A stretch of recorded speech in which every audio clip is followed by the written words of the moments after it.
ইউনূস প্রশাসনকে সরাতে বড় ধরনের আন্দোলন হতে পারে, আপনি লিখে রাখতে পারেন। দেখুন, বাংলাদেশে 5ই আগস্ট শেখ হাসিনার পতনের পরে কিন্তু ইউনূসের অন্তর্বর্তীকালীন তথা তত্ত্বাবধায়ক সরকার বলতে পারেন, যেটা 8ই আগস্ট ক্ষমতা গ্রহণ করে। এখন কথা হচ্ছে তারা কবে ক্ষমতা ছাড়বে বা কবে নির্বাচন দিবে, এতটা অনিশ্চিত অবস্থার মধ্যে ছিল। কিন্তু সাম্প্রতিক 16 ডিসেম্বর বাংলাদেশের বিজয় দিবসকে কেন্দ্র করে ডক্টর মোহাম্মদ ইউনূস বাংলাদেশের নির্বাচন কিন্তু এক ধরনের ঘোষণা করছে বলা যায়। সেটা হচ্ছে এই যে সময় দেখতে পাচ্ছেন আগামী বছর এই টাইমে বা একটা দীর্ঘ সময়, এই লং টাইমে কিন্তু বাংলাদেশ আওয়ামী লীগ পুনরায় রাজনীতিতে দাঁড়িয়ে যেতে পারে। কিন্তু এখন কথা হচ্ছে আসিফ নজরুলকে নিয়ে যে সমালোচনাগুলো হচ্ছে, বিশেষ করে আসিফ নজরুল এবং প্রথম আলো বা ডেইলি স্টারে মাহফুজ আলমকে নিয়ে যে সমালোচনা হচ্ছে, সেটা কিন্তু খুবই একটা কলুষিতজনক অধ্যায়। কারণ বাংলাদেশের খ্যাতিমান অ্যাক্টিভিস্ট পিনাকি ভট্টাচার্য এবং ইলিয়াস হোসেন কিন্তু এই আসিফ নজরুলের উপর অত্যাধিকভাবে ক্ষেপেছেন। কারণ তারা চাচ্ছেন যে তারা রয়্যাল এজেন্ট হিসেবে বাংলাদেশে কাজ করছেন। কিন্তু বাংলাদেশে আদতে নির্বাচন যদি লেটে হয় বা বাংলাদেশের এই যে আধিপত্যবাদ, বিশেষ করে ভারতের সাথে যে একটা গ্যাঞ্জাম লেগে গেছে বলা যায়, মানে সরাসরি সামরিক বা আভ্যন্তরীণ কোনো হস্তক্ষেপ না হলেও বাক বিতণ্ডের মাধ্যমে যে সমস্যাগুলো হচ্ছে, সেটা অচিরেই কোন পর্যায়ে যাবে সেটা এখনও বলা যাচ্ছে না। কিন্তু নির্বাচন যদি একটু লেটে হয়, সে হিসেবে আওয়ামী লীগ পুনরায় দাঁড়িয়ে যেতে পারে। দেখুন, বিএনপির মির্জা ফখরুল ইসলাম আলমগীর কর্তৃক পুরোপুরি বক্তব্য যে তারা আওয়ামী লীগ নিষিদ্ধের পক্ষে নয়, ছাত্ররা কিন্তু আওয়ামী লীগ নিষিদ্ধের পক্ষে। একই সাথে খ্যাতিমান অ্যাক্টিভিস্ট পিনাকি ভট্টাচার্য এবং ইলিয়াস হোসেন যারা আছেন দেশের বাইরে, তারা কিন্তু নির্বাচন অবিলম্বে দ্রুত দেওয়ার জন্য একটা কথাগুলো বলছেন। কিন্তু আসিফ নজরুল গং তারা নির্বাচন যত লেটে হবে তারা ততটা স্বস্তি নিঃশ্বাস ফেলবে বলে তারা মনে করছে। কিন্তু আগে নির্বাচন নাকি আগে সংস্কার, এটা এখন বাকবিতণ্ডের বিষয়। এখন কথা হচ্ছে নির্বাচন যদি পরে হয়, আবারও বলছে আওয়ামী লীগ দাঁড়িয়ে যেতে পারে, আওয়ামী লীগ সুসংগঠিত হতে পারে। এখন বলতে গেলে বিচার ব্যবস্থা কেমন হচ্ছে, যারা বর্তমানে কারাগারে আসছেন, বিশেষ করে জুনায়েদ আহমেদ পলকের কথা বলতে পারেন, দীপুমনির কথা বলতে পারেন, বা ওই যে হাসানুল হক ইনু যারা আছেন, এরা কিন্তু মানে সেই ধরনের কোনো দেখা যায় না। ওই মাঝে মাঝে মোনাজাতে দোয়ার মতো চায় জুনায়েদ আহমেদ পলক, বা সবাইকে হাসাহাসি করতে দেখা যায়। এই যে মাদারীপুরের শাহজাহান খান যিনি আছেন, তিনি কিন্তু খুবই একটা হাস্যকর বা হাস্যজল ছবিগুলো দেখা যায়।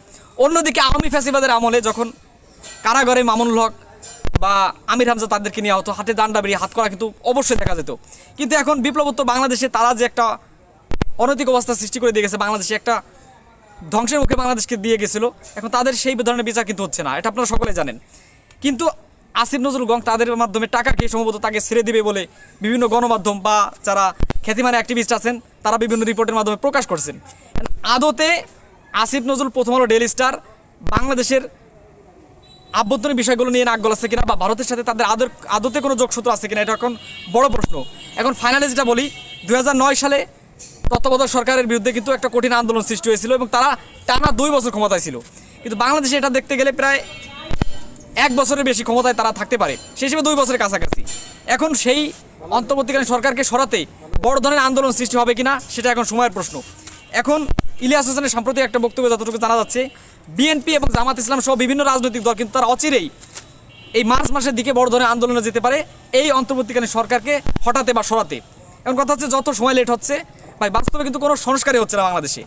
সংস্কারের নামে কিন্তু তারা বিভিন্ন ধরনের প্রশাসনের ব্যবস্থা করছে। ওই যে মোস্তফা সরোয়ার ফারুকী যে আছে বা বিভিন্ন ধরনের গংদেরকে কিন্তু সেখানে নিয়োগ দেওয়া হচ্ছে।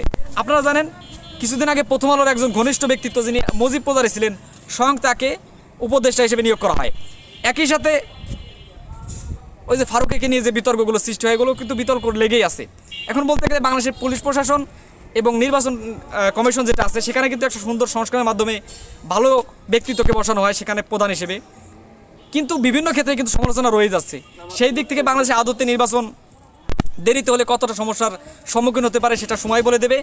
এবং এই বিএনপি, জামাত বা দলগুলো মিলে কিন্তু অচিরেই তারা আন্দোলনে যোগ দিতে পারে বলে ধারণা করা হচ্ছে। কারণ বাংলাদেশে এই যে নির্বাচন ব্যবস্থা, সেটা যদি লেট হয় আবারও সে পুনরায় সমস্যার সৃষ্টি হয়ে যাবে। যাই হোক, এখন ফাইনালি যেটা বলি, ছাত্রদের মিলে নাগরিক ঐক্য নামে নতুন একটা দল গঠন হচ্ছে, এটা যতটুকু আভাস পাওয়া যাচ্ছে। বিশেষ করে ভিপি নূর, সার্জিস আলম, গণসংহতি যেটা আছে, আদিলুর রহমানের বিভিন্ন সংগঠন। বিশেষ করে আপনারা জানেন যে এতদিন যারা বামপন্থী হিসেবে ছিল, তারা কিন্তু ছাত্রদেরকে নিয়ে একটা নাগরিক ঐক্য নামে নতুন একটা সংগঠন তৈরি করতে যাচ্ছে। সেই দিক থেকে বাংলাদেশের 3টি দল অচিরে যদি নির্বাচন গ্রহণ করা যায়, এরা অংশগ্রহণ করতে পারে। কিন্তু নির্বাচন যদি বানচাল হয়, নির্বাচন যদি দেরিতে হয়, আওয়ামী লীগ পুনরায় দাঁড়িয়ে যাবে বলে আপনারা খাতা কলমে রেখে রাখতে পারেন। যাই হোক, আমাদের ফাইনাল কথা হচ্ছে, ডক্টর মোহাম্মদ ইউনূসের প্রশাসন 100% কোনো কিছু ভালো করছে এটা বলা যাবে না। তারপরও অবিলম্বে যেন বাংলাদেশের নির্বাচন ব্যবস্থা কার্যকর করা হয়, সেই প্রচেষ্টা আমাদের থাকবে। তো সবাই ভালো থাকবেন, সুস্থ থাকবেন। আপনাদের সাথে দেখা হচ্ছে নতুন আরও একটি পর্বে। আসসালামু আলাইকুম।